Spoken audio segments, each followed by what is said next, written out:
Imagine a land where Alexander the Great met his fiercest resistance, where the Silk Road's most precious treasures changed hands, and where empires have risen and fallen for over 4 millennia. This is Afghanistan, a country that has been called Graveyard of Empires, yet has survived every attempt at conquest while maintaining its fierce independence. Today, we are going to uncover the remarkable story of how this crossroads of civilizations became one of history's most resilient nations. Afghanistan sits at the heart of Asia, bordered by Iran, Pakistan, and the Central Asian republics, with China touching its northeastern tip. The Hindu Kush Mountains dominate the landscape, their snow-capped peaks feeding rivers that carve fertile valleys through seemingly impossible terrain. It's here, in these valleys, that human civilization first took root over 4,000 years ago. The earliest inhabitants of Afghanistan remain shrouded in mystery, their stories buried beneath layers of conquest and time. By 2000 BCE, sophisticated urban centers had emerged in 2 distinct regions. In the north, in the land that would become known as Bactria, cities flourished with strong cultural ties to Central Asia. Meanwhile, in the southeast, settlements bore the unmistakable influence of the Indus Valley civilization. Among these ancient cities was Kabul itself, which has been continuously inhabited for over 35 centuries.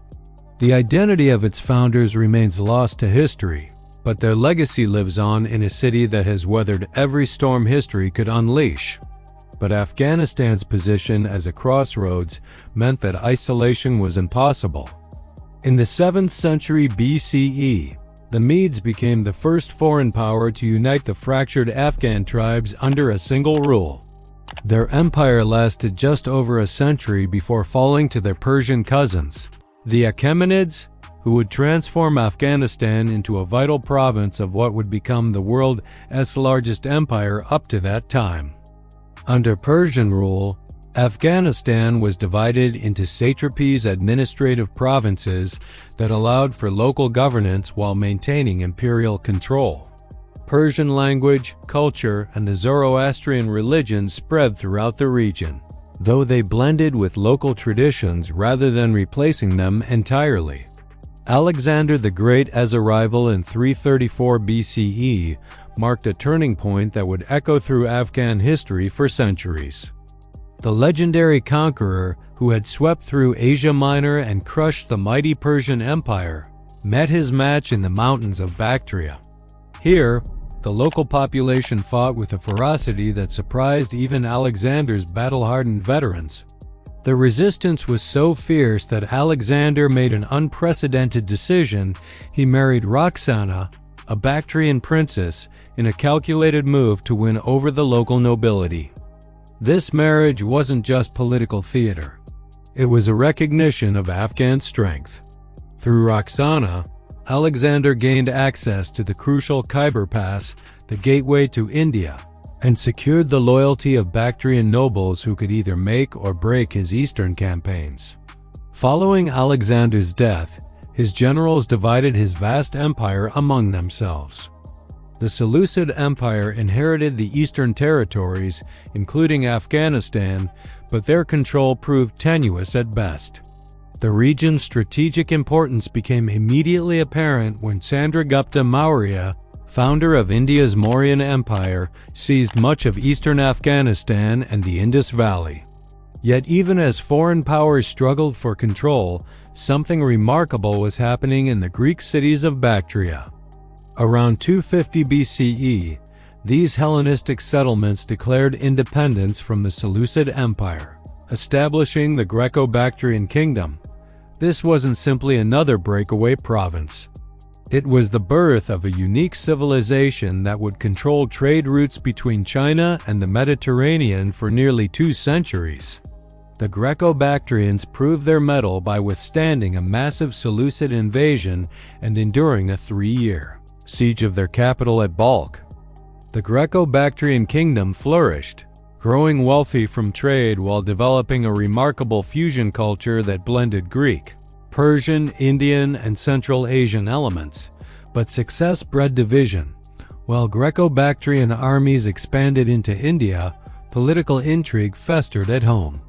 A usurper overthrew the rightful king, splitting the empire in two. This division fatally weakened both kingdoms just as new threats emerged from the steppes of Central Asia. Wave after wave of nomadic invasions crashed over Afghanistan. The Yuezhi and the Saka swept down from the north, overwhelming the divided Greco-Bactrian kingdoms. These weren't mere raids. They were entire peoples on the move, seeking new homes after being displaced by conflicts further north. From this chaos arose the Parthian Empire, led by the Arsacid dynasty. The Parthians conquered much of eastern Afghanistan, but they ruled with a light touch, content as long as taxes flowed and soldiers appeared when needed. This pragmatic governance would become a recurring theme in Afghan history. Foreign rulers who learned that heavy-handed control often provoked more resistance than cooperation. Meanwhile, in the north, the Yuezhi tribes and remaining Greco-Bactrian populations merged to form the Kushan Empire. Under dynamic leadership, the Kushans expanded deep into Central Asia and the Indian subcontinent, creating one of the ancient world's great trading empires. The Kushan court initially worshipped Greek and Hindu gods, but gradually Buddhism became dominant, with Kushan merchants and missionaries playing a crucial role in introducing Buddhism to China. The Kushan Empire truly became the crossroads of the world. Archaeological evidence reveals that Roman glassware, Chinese silk, Ethiopian ivory, and Indian spices all flowed through Kushan cities. This wasn't just trade. It was the ancient equivalent of globalization, with Afghanistan serving as the central hub connecting the world's great civilizations. Yet even the mighty Kushans couldn't resist the tide of Persian resurgence.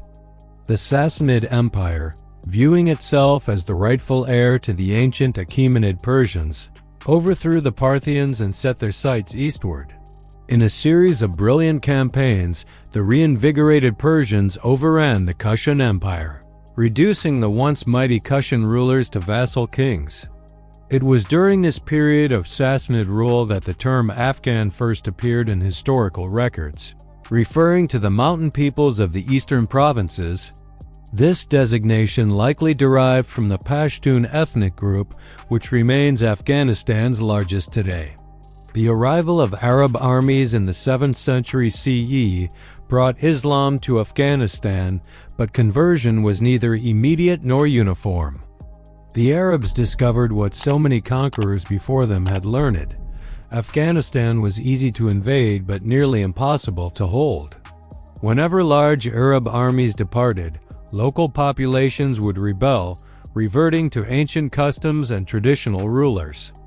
True Islamization of Afghanistan began not with foreign conquest, but with local rebellion. In the late 9th century, the Safarid dynasty, founded by a Persian coppersmith from southwestern Afghanistan, successfully revolted against the Abbasid Caliphate. The Safarids promoted Islam while maintaining local rule, beginning a process of gradual conversion that would transform Afghan society. The Safarids were succeeded by the Samanid Empire, whose rulers claimed descent from the ancient Sassanid Persians and extensively promoted Persian culture alongside Islam. However, they made a fateful decision to employ Turkic slave soldiers who eventually overthrew their masters and established the Ghaznavid dynasty based in the eastern Afghan city of Ghazni. Under the Ghaznavids, Afghanistan became the launching pad for devastating raids into India. The Ghaznavid success attracted the attention of the Seljuk Turks, whose pressure eventually led to the rise of the native Ghurid dynasty. The Ghurids, possibly of Pashtun descent and recent converts from Buddhism to Islam, transformed Afghanistan from a raiding base into the center of a true empire. Under Sultan Muiz ad-Din Muhammad, the Ghurid Sultanate stretched from the Iranian plateau to Bengal, becoming one of medieval Islam's great powers. But success bred the familiar Afghan curse of internal division, and after Muhammad's death, the empire fragmented. Just 15 years after conquering the Ghurids, the region was obliterated by an invasion that would traumatize the Islamic world for centuries. The arrival of Genghis Khan and his Mongol armies. The Mongols brought unprecedented destruction to Afghanistan, systematically massacring populations and destroying irrigation systems that had sustained agriculture for millennia. The Mongol Empire's fragmentation after Genghis Khan's death brought little relief. From this chaos emerged Timur, known in the West as Tamerlane, a Turco-Mongol warlord whose campaigns inflicted even greater devastation than the original Mongol invasions. Timur used Afghanistan as his base of operations, and his descendants moved their capital from Samarkand to Herat.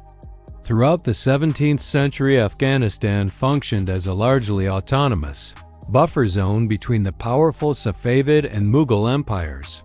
This balance shattered in 1709 when the Pashtun Hoteki dynasty successfully rebelled, conquering significant Iranian territory and briefly establishing their own empire.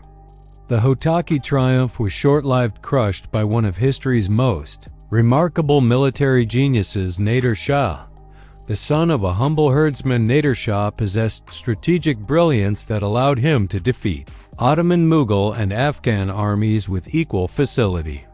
He reconquered Afghanistan and built an empire stretching from the Caucasus to the Indian Ocean, but his reign ended abruptly when he was assassinated at age 48.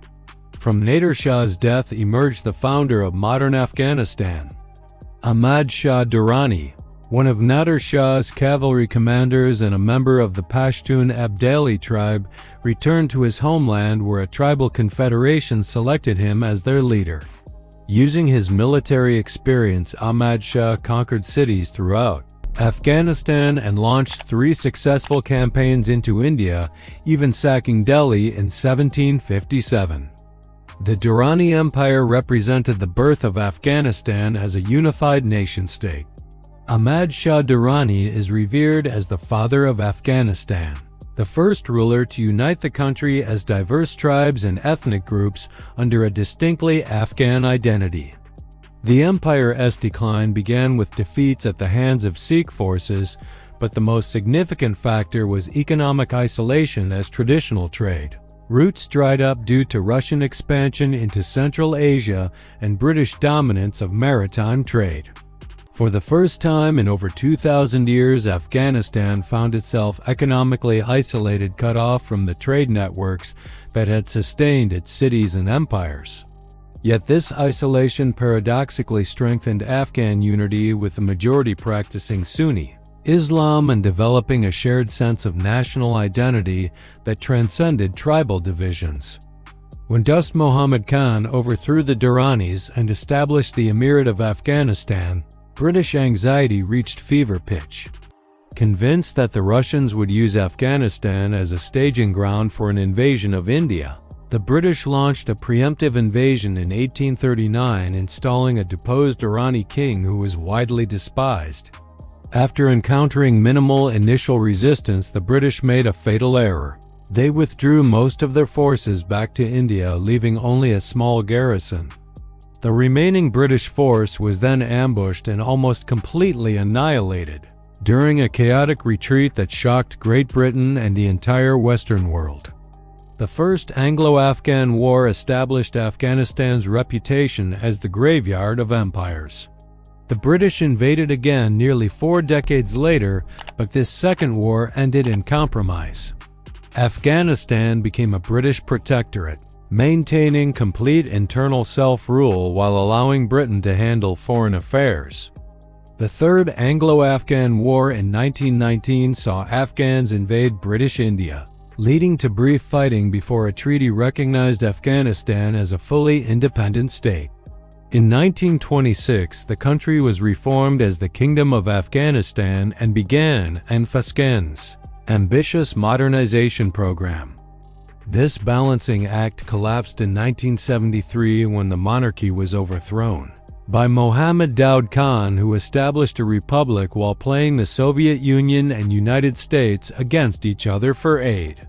His balancing act ended Tragically, in 1978, when he was assassinated during a communist coup that established the Polish the Fullest of 1978, when he was assassinated during a communist coup that established it as the Flish the Tublish the Democratic Republic of Afghanistan. The Soviet-backed government's radical reforms triggered widespread insurrection, beginning a devastating 10-year war that created millions of refugees. When Soviet forces withdrew in 1989, the communist government fell to Mujahideen forces who established the Islamic State of Afghanistan. Victory over the Soviets did not bring peace. The Mujahideen factions turned on each other in brutal civil war that was eventually won by the Taliban, who established the Islamic Emirate of Afghanistan in 1996. Their totalitarian rule lasted until 2001, when Al-Ad established the Islamic Emirate of Afghanistan in 1996. Their totalitarian rule lasted until 2001, when hosted Ati Islamic 96.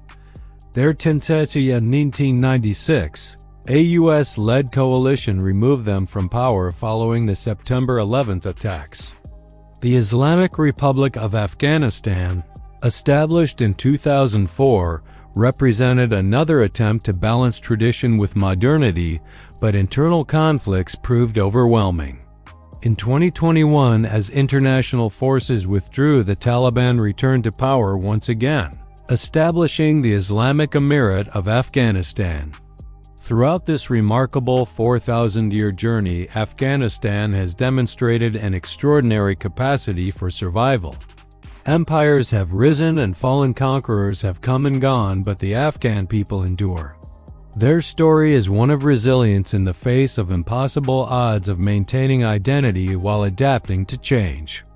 Today, Afghanistan faces new challenges, but its history suggests that the Afghan people will continue to chart their own course as they have for millennia. The crossroads of civilizations remains a land where ancient traditions meet modern realities, where the past informs the present, and where the future remains unwritten. Thanks for watching. If you enjoyed this video, please like, share, comment, and subscribe to the channel for more engaging historical content.